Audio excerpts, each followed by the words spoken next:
मुद्दल किती 1660 हा ज्याला आपण साधारण व्याज काढलो त्याचं सूत्र काय मूळ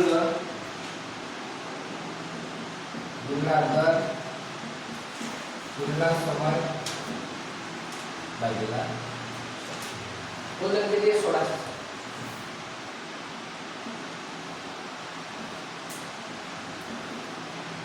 दर किती आहे 7.25 समय किती आहे 10 वर्ष भागिले शून्य गेला आता किती राहिलं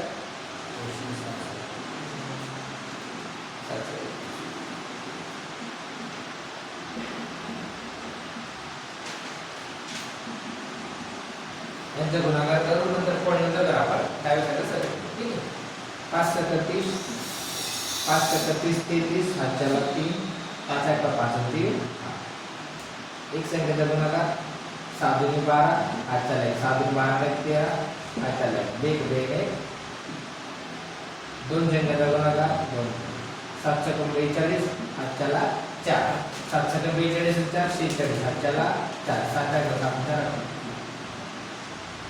बरोबर 0 2 8 2 10 13 हातच्याला 6 7 2 10 0 हातच्याला 2 किती ते गुणाकार 12 0 32 ठीक नंतर किती आला 12 0 काय 2 3 0 5 5 ठीक आहे बघा या एक मिनिट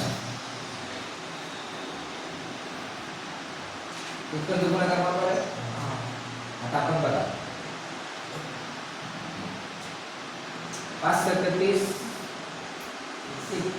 5 × 30 33 33 3 हातच्याला झाला 5 × 5 3 एक संख्येचा गुणाकार झाले 2 आता 7 × 12 2 हातच्याला 1 7 × 12 12 × 13 13 3 हातच्याला 1 2 2 3 दोन संख्येचा गुणाकार आता 7 गुणिले 66 7 × 42 42 2 हातच्याला 4 ठीक आहे 7 × 42 4 46 46 6 हातच्याला 4 7 आहे का 7 7 4 बरोबर 0 3 2 5 8 2 10 10 3 13 13 3 हातच्याला 1 7 2 1 हातच्याला 1 1 1 काय 12 0 3 50 पण नंतर किती कर होते 2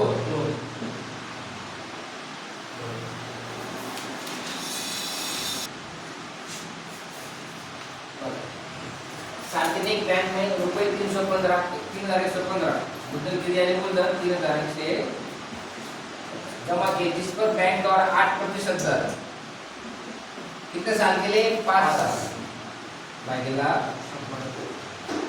ठीक आहे विसापाचा इथे 0 इथे 5 आहे तो विसापाचा कोण म्हणजे विसापाचा 0 इथे 0 इथे 5 आहे इथे भाग करा 5 5 चौक 5 सक 5 दुनी 5 त्रिक 4 दुनी 8 3 दुनी 6 2 दुनी 4 6 दुनी 12 इथला सगळं 12 आपल्याला मूलधन काढायचं आहे काय काढायचं आहे मूलधन आता मूलधन ज्यावेळेस काढतो म्हणजे राशीच काय मूलधन ज्यावेळेस काढतो त्यावेळेस काय असतं व्याज गुणिला 100 भागिले समय गुणिला बरोबर हे सूत्र आपण वापरतो व्याज किती भेटले बरोबर सूत्रातला हितेश ओके दर किती होऊ 9 मुदत किती आहे 1 वर्ष बाद ठीक आहे 5 2 7 7 2 3 भाग 3 दीर्घ 3 जवळ 20 का काय बघ 3 सका 8 किती उरले 2 झाले 22 3 7 21 किती उरले 1 3 5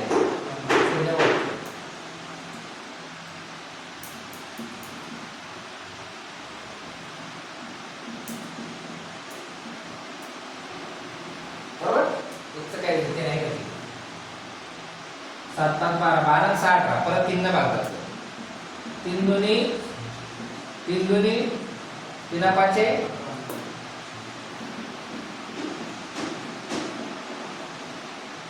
2200 1500 का 50 200 किती 2,25,000 व्याजदर मासिक येतो.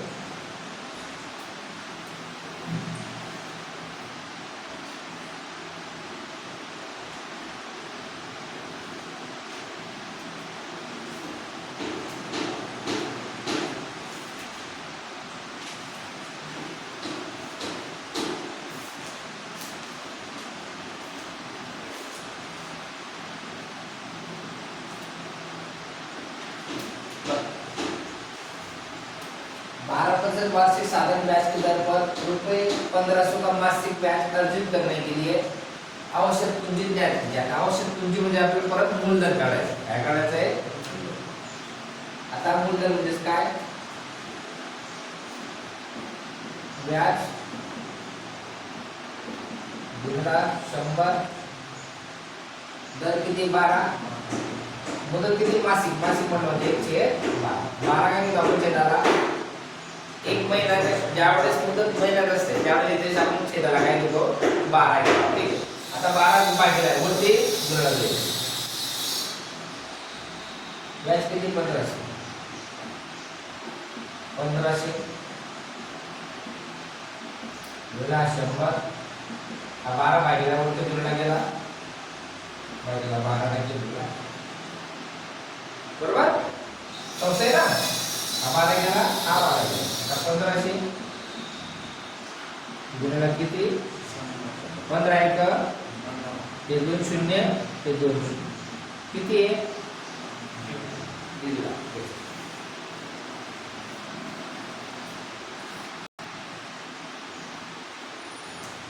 5% साधारण ब्याज की दर पर 4 वर्ष के लिए निवेश की गई कोई धनराशि परिपक्वता पर ₹150 हो जाती है.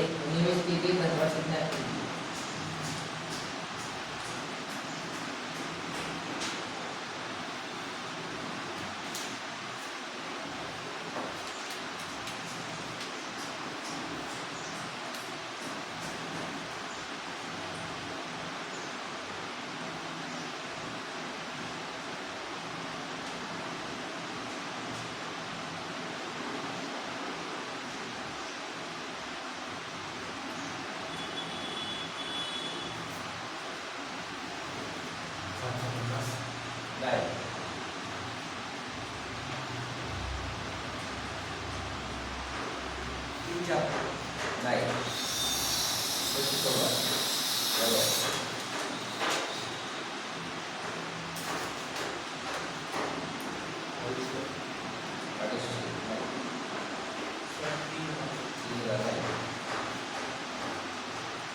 5% साधारण ब्याज की दर पर एक 4 वर्ष के लिए निवेश की गई कोई धनराशि परिपक्वता म्हणजे व्याज से का 150 हो जाती है तो निवेश की गई धनराशि क्या है.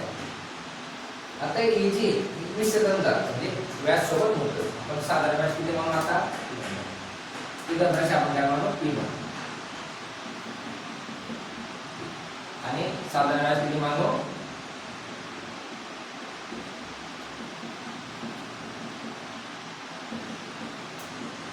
बरोबर. आता साधारण व्याजाचं सूत्र काय आहे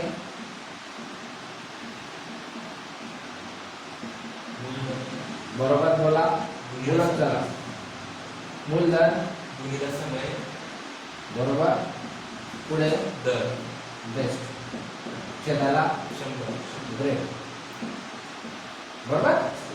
आता साधारण व्याज किती म्हणले आपण 150,000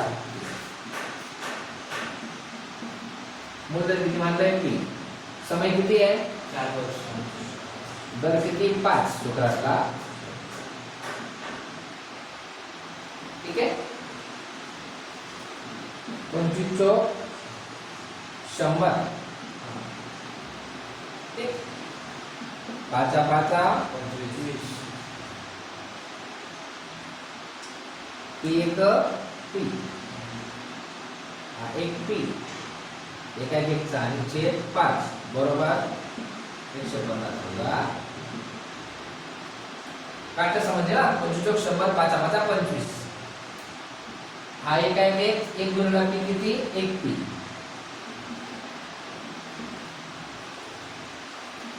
तितकंच गुणाकार और 150 गुणिले 5 किती 750. 5 गुणिले पी 5 पी बरोबर आहे. तर इथे मायनस तिथे काय होईल प्लस.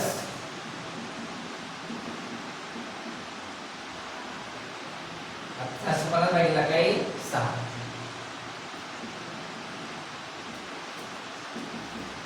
जे ते काय राहतात पी म्हणजे बोलणार. भाग जाते का 7 5 12 7, 3 दुनी 6, 3 दुनी 6, 3 5 15. 250 भागिले 2 किती 125 म्हणजे गुणधन किती आले 125.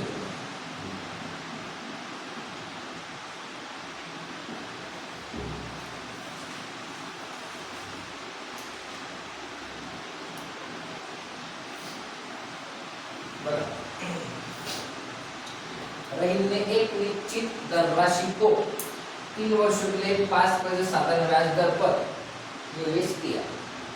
तूने रहीम धनराशि आपण काय मानू x मान.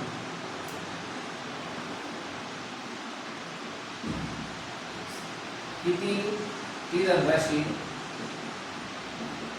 3 वर्षासाठी 5% दर. कोणाचा रहीम उसके दोस्त हिराला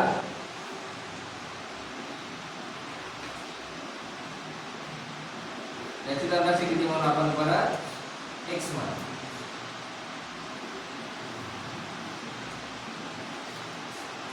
त्याने किती उतनी ही धनराशि म्हणजे तीच 2 वर्षांसाठी 60% व्याज.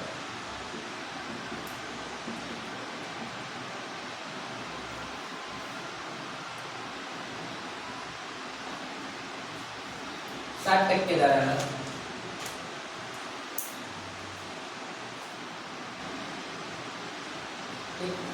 हीरालाल कितने टक्के दर 60% ब्याज पर निवेश किया. रहीम को हीरालाल से कितने रुपए तक मिलता है 30 रुपए. अब दो का फरक करा लागेल बरोबर.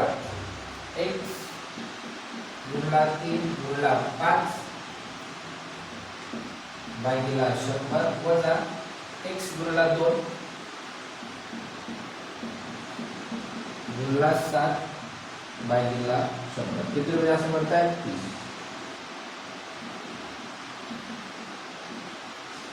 आणि समजते 5 ते 15x भागिले 100, 7 दुनी 14x भागिले 100 किती रुपये असतं. आता छेद काय समान 100 तो कॉमन काय करून द्यावा. 15 तर 14 केले हा 100 पाहिला ते किती साधा येईल तो 15 मधून 14 गेले किती उरले 21 म्हणजे 30 उरला 100 किती बोला. मग ती राशी काय असेल